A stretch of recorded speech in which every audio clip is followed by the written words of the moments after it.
adik-adik sekolah minggu, ketemu lagi dalam sekolah minggu hari ini. Sebelum mulai sekolah minggu, kita mau berdoa dulu ya bersama-sama. Lipat tangan, tutup mata. Sikap doa yang baik ya adik-adik.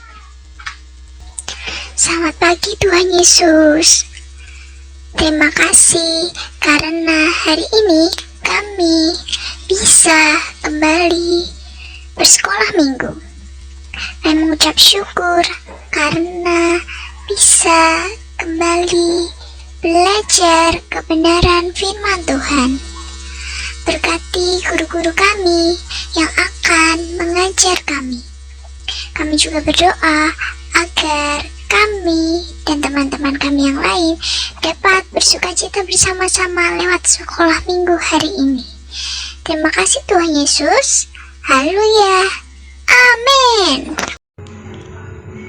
Selamat hari Minggu adik-adik. Mari kita akan menaikkan pujian. Pujian yang pertama adalah Ku Menang, Ku Menang.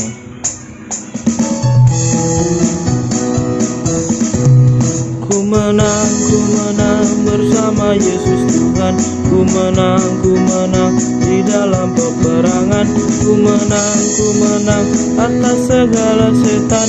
Haleluya, haleluya, ku menang. Haleluya, dia bangkit. Haleluya, dia hidup. Haleluya, dia naik.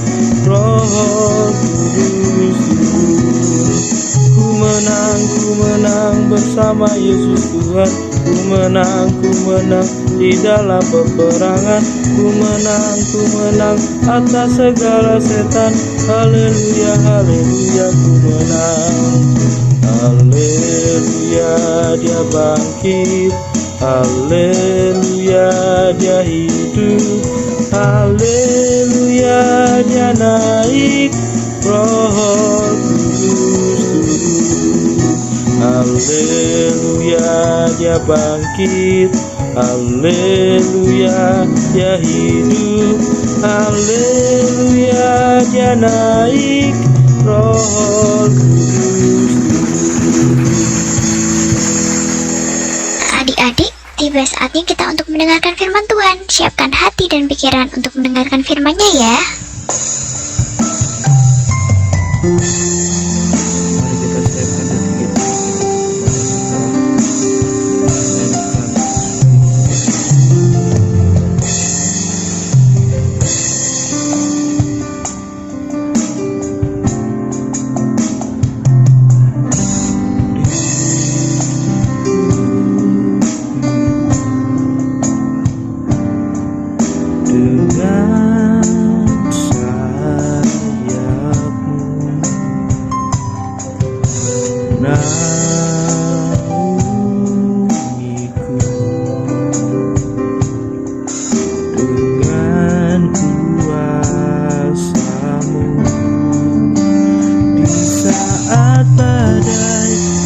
Gelora,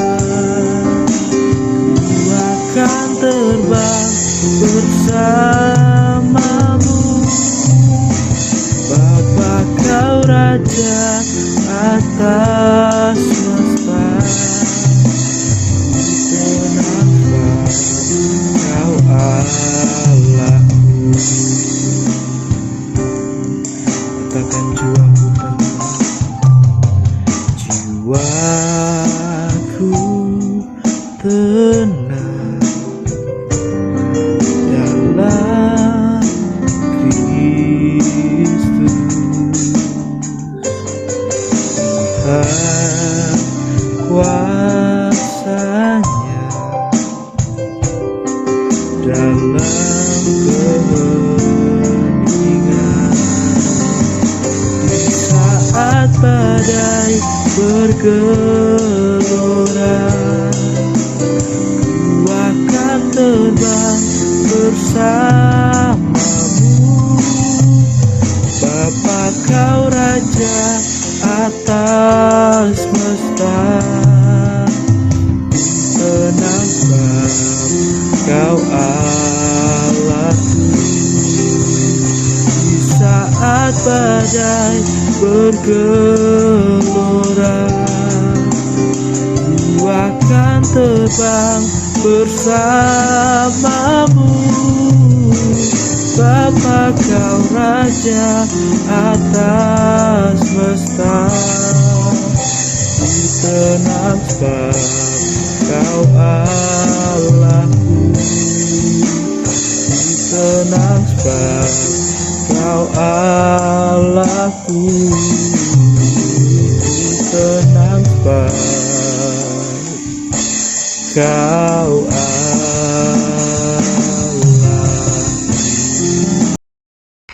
Mari kita berdoa. Tuhan Yesus, kami akan mendengarkan kebenaran firman Tuhan. Kau berkati guru sekolah minggu kami yang akan menyampaikan kebenaran firman-Mu. Berkati kami agar kami dapat memperhatikan dan mendengarkan firman Tuhan dengan baik, sehingga kami semakin menjadi anak-Mu yang tambah hari tambah baik. Terima kasih Tuhan Yesus. Haleluya. Amin. Halo adik-adik semua, kelas besar, gimana kabarnya? Ini dengan Om Eko. Tanggal minggu ini kita akan mengingati tentang kenaikan Tuhan Yesus. Ya, kita akan baca bersama-sama di Kisah 1 ayat 1 sampai 11.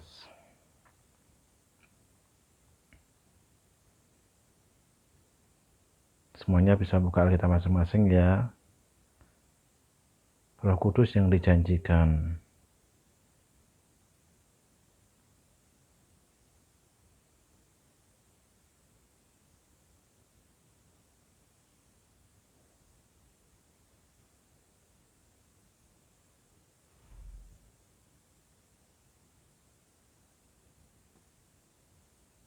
Ayat 8 yang ingin Om Eko tegaskan ya di sini ya. Tetapi kamu akan menerima kuasa kalau Roh Kudus turun ke atas kamu, dan kamu akan menjadi saksiku di atas Yerusalem dan di seluruh Yudea dan Samaria dan sampai ke ujung bumi. Dan ingat ini ya, ayat 9. Sesudah ia mengatakan demikian, teranglah ia disaksikan oleh mereka dan awan menutupnya dari pandangan mereka. Ketika mereka sedang menatap langit, tiba-tiba dua orang berpakaian putih dekat mereka dan berkata, "Hei orang Galilea, mengapa kamu berdiri melihat ke langit? Yesus ini yang terangkat ke surga, meninggalkan kamu akan datang kembali dengan cara yang sama seperti kamu melihat dia naik ke surga." Amin. Kembali ke pokok materi tadi ya adik-adik. Kenaikan Tuhan Yesus itu memiliki makna penting dalam kehidupan orang Kristen. Kenapa? Ketika Tuhan Yesus naik ke surga, dia tidak meninggalkan kita sendirian. Dia akan mengutus Roh Kudusnya yang menggantikan keberadaan Tuhan di bumi ini dan turun dalam hati murid-muridnya. Akan Om gambarkan sebagai berikut. Ini adalah peta Israel ya. Di sini selama 33 tahun Tuhan hidup di sini. Sempat ke wilayah Mesir karena menghindar dari Raja Herodes ya, tapi kebanyakan pelayanan Tuhan Yesus ada sekitar di daerah ini adik-adik, di daerah Israel ini ya. Beliau ada di Tuhan Yesus ada di Yerusalem, kemudian Tuhan Yesus ada di sekitar Bethlehem, kemudian pelayanan Tuhan Yesus hanya di sekitar wilayah Israel ini ya, selama 3,5 tahun. Sampai Tuhan Yesus disalibkan dan mati di kayu salib, kemudian bangkit hari yang ketiga. Kemudian hari yang ke-50 Tuhan Yesus akhirnya naik ke surga. Ini yang akan Om ketekanan di sini. Kenapa dia naik ke surga? Selama Tuhan Yesus sebagai manusia, Allah yang menjadi manusia, dia tidak akan pernah bisa menjangkau satu orang dalam waktu yang sama. Memang bisa, tapi mungkin akan lebih membuat kuasanya akan jadi semakin terbatas gitu. Contohnya sebagai berikut ya. Nah, ketika ada orang berada di posisi A, B, C, dan D ya. Ketika Tuhan berada di berada di titik A atau di tempat A, dia tidak mungkin berada di D bersamaan, ya, karena akan aneh. Kemudian ketika Tuhan ada di tempat B, dia tidak mungkin di tempat D. Artinya keberadaan Tuhan itu terbatas secara tempat dan waktu. Oke? Nah, oleh karena itu, Tuhan akhirnya dengan kenaikan Tuhan ini, Tuhan mengubah wujudnya dari manusia yang biasa yang terbatas menjadi roh. Ya, Om akan gambarkan. Jadi ketika Tuhan tuh naik ke surga sebagai manusia, ya. Kemudian Tuhan berubah wujud menjadi turun menjadi apa? Roh Kudus. Nah, kenapa bentuk Roh Kudus?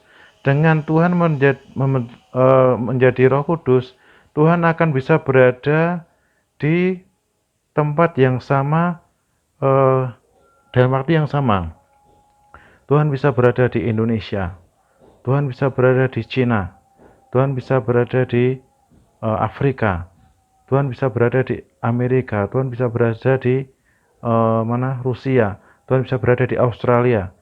Dalam waktu yang bersamaan, Tuhan bisa hadir di seluruh umat manusia, yaitu di hati mereka. Jadi, Tuhan tetap menyertai kita, Dedek. Ya, Tuhan tetap menyertai kita. Tuhan Yesus tetap beserta kita. Namun, bentuknya bukan lagi sebagai manusia, tetapi sebagai Roh Kudus. Inilah yang menjadi pentingnya kenapa kita punya Roh Kudus, karena dengan kita punya Roh Kudus, kita berarti sudah punya Tuhan dalam kehidupan kita. Dan di sini di ayat hafalan, ingat-ingat ya adik, Yesus ini yang akan terangkat surga, peninggalan kamu akan datang kembali dengan cara yang sama seperti kamu melihat dia naik ke surga. Artinya apa? Om akan gambarkan di sini ya. Artinya ketika Tuhan Yesus nanti itu datang di awan-awan, ya, Tuhan Yesus datang di awan-awan, kita anak-anaknya yang punya Roh Kudus, ya, kita seperti besi, ya. Tuhan itu seperti magnet yang besar. Kita akan ketika Tuhan datang, kita punya Roh Kudus, kita akan naik kepada Tuhan. Kita akan terangkat semuanya. Yang punya Roh Kudus akan terangkat, yang punya Roh Kudus akan terangkat. Tapi yang tidak punya Roh Kudus tinggal, ya. Yang tidak punya Roh Kudus tinggal, dan nanti akan dihancurkan bumi ini. Tapi orang-orang anak Tuhan yang ikut Roh Tuhan, yang punya Roh Kudus, itulah bersyukur, kita akan bertemu dengan Tuhan di udara. Makanya ada lagu, ada pertemuan di udara, pertemuan yang manis. Ini adalah betapa pentingnya kita punya Roh Kudus, adik-adik. Roh Kudus menyertai kita sekarang dan sampai selama-lamanya, sampai akhir zaman. Oke? Jadi Tuhan Yesus yang terbatas sebagai manusianya bisa berada di Israel selama 3,5 tahun, tapi Tuhan yang menjadi Roh Kudus, dia akan tinggal di seluruh dunia di dalam hati kita, supaya kita memiliki Roh Kudus dan kita bertemu Tuhan di udara nanti. Mari kita berdoa. Tuhan Yesus, terima kasih karena Engkau naik ke surga, karena untuk itulah supaya Roh Kudus tinggal dalam hati kami. Dan Tuhan Yesus, kami percaya terus ya Tuhan, Engkau menyertai kami sampai selama-lamanya. Terima kasih Tuhan, ajar kami untuk terus percaya dan memuliakan nama-Mu di mana kami berada, dan kehidupan kami dipenuhi Roh Kudus sampai selama-lamanya. Dalam nama Tuhan Yesus Kristus kami bersyukur, berdoa ya Bapa, haleluya, amin.